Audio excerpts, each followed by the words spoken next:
Hi friends, ಎಲ್ಲರಿಗೂ ನಿಮ್ಮ ಪ್ರೀತಿ YouTube ಚಾನಲ್ಗೆ ಸ್ವಾಗತ.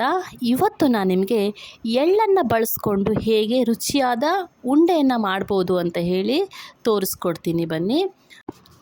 ನಾನಿವಾಗ ಒಲೆ ಮೇಲೆ ಒಂದು ಪಾತ್ರೆಯನ್ನು ಇಟ್ಟಿದ್ದೀನಿ. ಅದಕ್ಕೆ ಅರ್ಧ ಕಪ್ ಹುರಿಗಡಲೆಯನ್ನು ಪುಟಾಣಿಯನ್ನು ಹಾಕಿ ಒಂದು 2-3 ನಿಮಿಷ ಫ್ರೈ ಮಾಡಿಕೊಂಡು ತೆಗೆದಿಡ್ತಾ ಇದ್ದೀನಿ.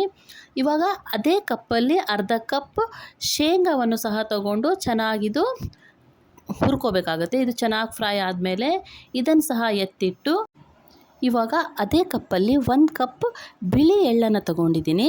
ಅದನ್ನು ಸಹ ನಾನು ಚೆನ್ನಾಗಿ ಫ್ರೈ ಮಾಡ್ಕೋತಾ ಇದ್ದೀನಿ. ಇದನ್ನು ಇವಾಗ ನಿಮಗೆ ಗೊತ್ತಾಗುತ್ತೆ, ಅದು ಫ್ರೈ ಮಾಡುವಾಗ ಸ್ಮೆಲ್ ಬರುತ್ತೆ, ಚೆನ್ನಾಗಿ ಘಮ ಬರುತ್ತೆ. ಅಲ್ಲಿವರೆಗೆ ನೀವು ಫ್ರೈ ಮಾಡಿಕೊಂಡು ಎತ್ತಿಟ್ರೆ ಸಾಕು. ನೆಕ್ಸ್ಟು ಇವಾಗ ನಾನು ಎಳ್ಳನ್ನು ತೊಗೊಂಡಿದ್ದೀನಲ್ವ, ಅದೇ ಕಪ್ಪಲ್ಲಿ 1 ಕಪ್ ಬೆಲ್ಲವನ್ನು ತೊಗೊಂಡಿದ್ದೀನಿ.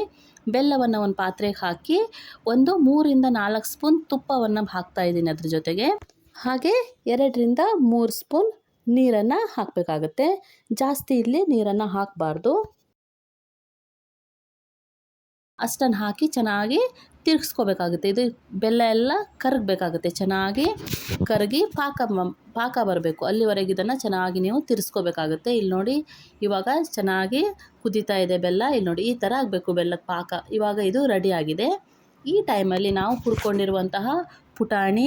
ಹುರ್ಕೊಂಡಿರುವಂತಹ ಶೇಂಗಾವನ್ನು ನಾನಿಲ್ಲಿ ಸಿಪ್ಪೆಯನ್ನು ತೆಗೆದು ಇದನ್ನು ಇಟ್ಕೊಂಡಿದ್ದೆ, ಅದನ್ನು ಸಹ ಹಾಕಿದ್ದೀನಿ. ಹಾಗೆ 1 ಕಪ್ ಎಳ್ಳು ಹುರ್ಕೊಂಡಿದ್ದೀನಲ್ವ, ಅದನ್ನು ಹಾಕಿದ್ದೀನಿ. ಇವಾಗ ಅದನ್ನೆಲ್ಲ ಹಾಕಿ ಚೆನ್ನಾಗಿ ನೀವು ಮಿಕ್ಸ್ ಮಾಡ್ಕೋಬೇಕಾಗುತ್ತೆ. ಇದು ಬೆಲ್ಲದ ಜೊತೆ ಚೆನ್ನಾಗಿ ಮಿಕ್ಸ್ ಆಗಬೇಕಾಗುತ್ತೆ.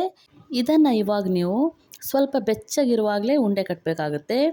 ಪೂರ್ತಿ ತಣ್ಣಗಾದ್ಮೇಲೆ ನೀವು ಕಟ್ಟೋಕೆ ಹೋದರೆ ಉಂಡೆ ಕಟ್ಟೋದು ಕಷ್ಟ ಆಗುತ್ತೆ. ಅದಕ್ಕೋಸ್ಕರ ನೀವು ಬೆಚ್ಚಗಿರುವಾಗಲೇ ಉಂಡೆನ ಕಟ್ಕೊಬಿಡಬೇಕು. ಇವಾಗ ಮನೆಯಲ್ಲಿ ವರಮಹಾಲಕ್ಷ್ಮಿ ಹಬ್ಬ, ನಾಗರ ಪಂಚಮಿ ಅಂತ ಒಂದಾದ್ಮೇಲೆ ಒಂದು ಹಬ್ಬ ಬರುತ್ತೆ. ಆ ಸಮಯದಲ್ಲಿ ನೀವು ಇದನ್ನು ಟ್ರೈ ಮಾಡಿ. ಮನೆಯವರಿಗೆಲ್ಲ ತುಂಬಾ ಇಷ್ಟ ಆಗುತ್ತೆ ಫ್ರೆಂಡ್ಸ್. ಇಲ್ಲಿ ನೋಡಿ, ಎಷ್ಟು ನೀಟಾಗಿ ಎಷ್ಟು ಚೆನ್ನಾಗಿ ಬರ್ತಾಯಿದೆ ಉಂಡೆ ಅಂತ ಹೇಳಿ. ನೀವು ಒಂದು ಸಲ ಇದನ್ನು ಮನೆಯಲ್ಲಿ ಟ್ರೈ ಮಾಡಿ ನನಗೆ ಹೇಗೆ ಬಂದಿದೆ ಅಂತ ಕಮೆಂಟ್ ಮಾಡಿ ತಿಳಿಸಿ. ನಿಮಗೇನಾದರೂ ಈ ವಿಡಿಯೋ ಇಷ್ಟ ಆದರೆ ದಯವಿಟ್ಟು ಈ ವಿಡಿಯೋಗೆ ಒಂದು ಲೈಕ್ ಮಾಡಿ ಫ್ರೆಂಡ್ಸ್. ನೀವೇನಾದರೂ ನನ್ನ ಚಾನಲನ್ನು ಸಬ್ಸ್ಕ್ರೈಬ್ ಮಾಡ್ಕೊಳ್ಳದೆ ನೋಡ್ತಾ ಇದ್ದರೆ ದಯವಿಟ್ಟು ನನ್ನ ಚಾನಲನ್ನು ಸಬ್ಸ್ಕ್ರೈಬ್ ಮಾಡ್ಕೊಳ್ಳಿ ಫ್ರೆಂಡ್ಸ್. Thank you.